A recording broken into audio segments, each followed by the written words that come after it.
During our exploration of the Renaissance period, I found I was really intrigued by tempera paint. It fascinated me.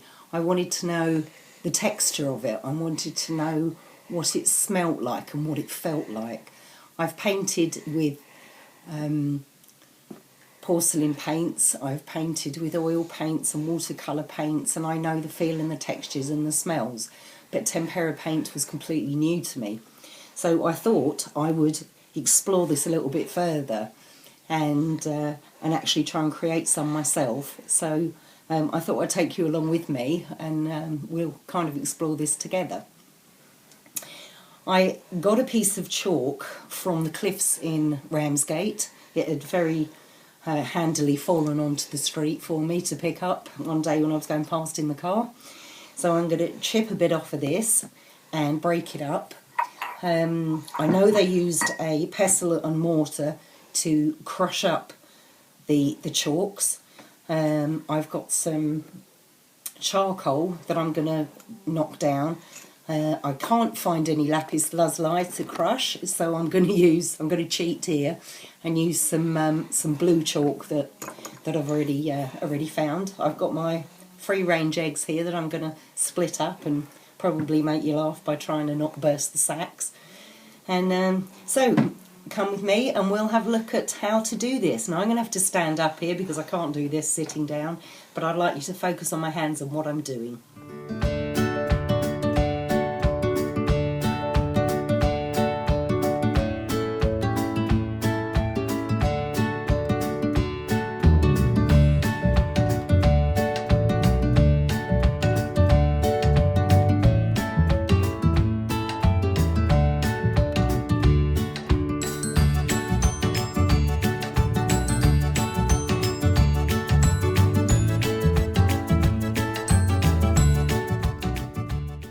Don't need tons here.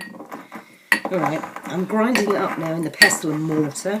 I imagine this process takes quite a long time. Actually, it's breaking up quite well. It's producing quite a nice fine powdery texture.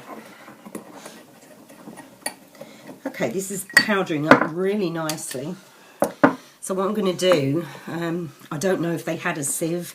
I can assume they did so that it wasn't too lumpy. I'm going to scrape these bits out. I'm not making huge amounts of paint here, just enough to kind of work out what we're doing really. And if I press that through my little tea strainer here, you see it creates a much finer powder. I mean, if they were doing this for, you imagine Michelangelo getting his guys doing this to paint the Sistine Chapel. He must have made litres and litres of white paint. Well, I don't know if he used much white. I'll have to look into that. Okay, well, this produced a really good powder. I don't know if you can see that. Really light, really fine. So, okay, now let's try the charcoal.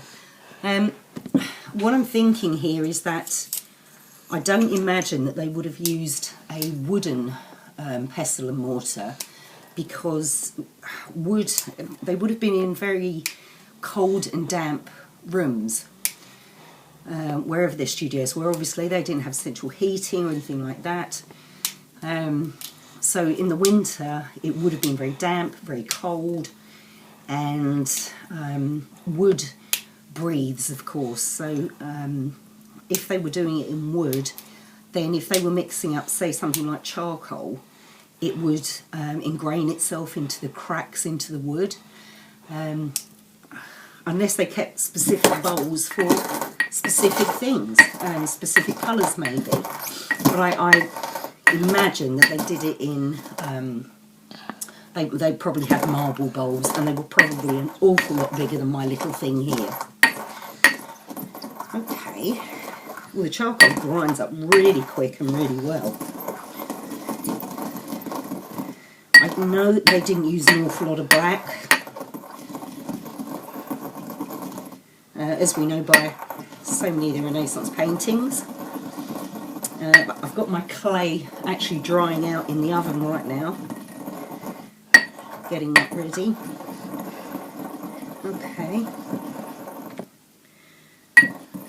Okay, I'm going to repeat the process with the tea strainer here, with the charcoal. Oh, that's come off really well. Gosh, it's like, well, it is just black dust. Amazing. And again, using the pestle, I'm pushing it through the strainer to keep it lump free. And that is something that we're not told. I mean, at the moment, dust really doesn't smell. It's disgusting, it's getting on everything, and I'm probably going to have black hands for a week.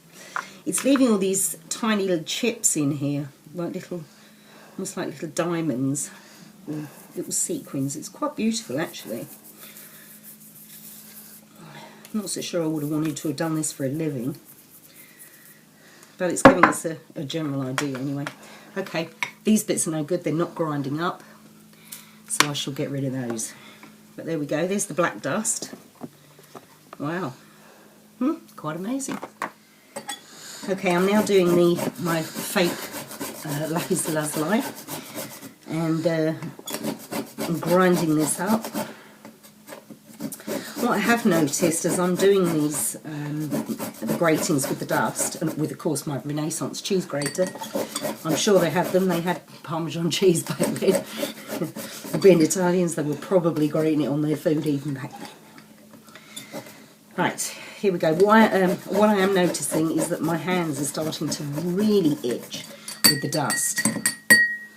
Could just be me, of course. I do tend to be allergic to a lot of things, but I can feel it getting into my skin. Okay. That's just chalk. Hasn't ground up as nicely as the natural chalk that came from my enormous great chunk here. But it's not doing too bad. Alright. Let's get my little pot. We won't be calling this Renaissance plastic. I'm sure they didn't have Tupperware back then.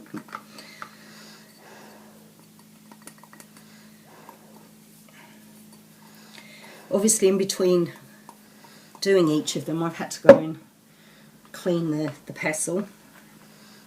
As I previously said, I'm sure they probably had a different one for each colour. Certainly when they were masters and they could afford a lot better tools. This is actually quite fun. And quite fascinating. I never gave it much thought before this course, actually, as to where their paint would have come from. You know, we're so used to nipping out to an art and craft store and going to pick it up, you know, whatever we want, that you don't really give it much thought. And of course, in those days, they couldn't pop out and get it from the shop. Okay, I'm going to move this stuff out of the way, because we're going to go in for the more fun bit now. The real technical skill, other than the grinding, was, of course, this is like Blue Peter. I'm just finding a bowl from under the table. Right, big glass dish. We're now going to try and separate the eggs, which was the main ingredient, of course, in tempera paint. The pigment was mixed with the yolk of an egg. So I'm going to crack them here. And what they used to do with their very, very clean hands was to clean off as much of the white as possible. It would help if I had my little cup here. So there was absolutely nothing at all of the white still left on the yolk, which is, this is not, I mean, I've been catering for years, I know how to get the white off an egg. But then what they would do, I don't know if we've got a slight close up here, once they've got the majority of it off, they would then make a little pinch in the sack so that it was just the yolk that came through. And I'm hanging on to that little bit of sack there with my thumb, whilst the rest of it just oozes out. As you can see, you don't get an awful lot of egg for your money. I imagine in that period, I certainly know it was true of Da Vinci, but it would have been very commonplace to have kept quite a lot of chickens. So, you know, as well as having their own vegetable gardens and what have you, chickens were really commonplace. So I don't imagine they had to travel far for their egg yolks. It's quite slimy. If you've not cooked before and you've not used eggs before in this sort of manner, you wouldn't really know what it feels like. It's a bit like as a kid you certainly would have used a water bomb, water in rubber in a little balloon. Well, it feels very similar to that. It's really light, quite slimy. Okay, let's see if we can pinch the second one and hang on to the sack. There it goes.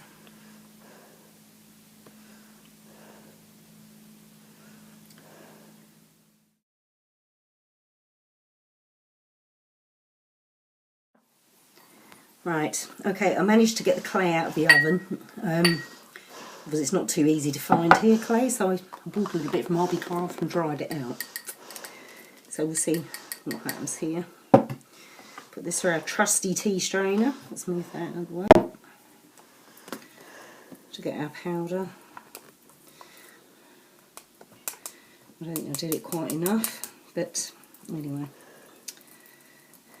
We're not being too precise here. We're not in the Renaissance and I'm not painting a fresco, but it's just a rough idea really of what they went through and how it's going to feel and everything.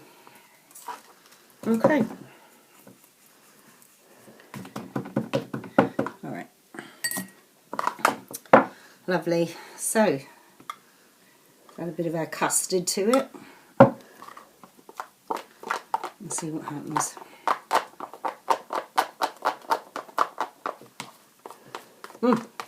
Lovely. Consistency of mud. But it's actually stayed quite true to the clay colour. This one hasn't gone quite as fine as the others, so I imagine when I paint with it it's going to be really lumpy. Okay, but that's given us a general idea anyway of how they were made. So I've got my 4 colours now.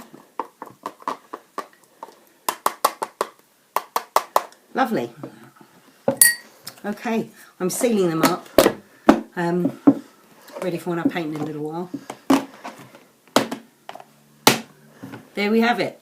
There's our 4 colours, and I'm going through to the other room to try and use them to paint.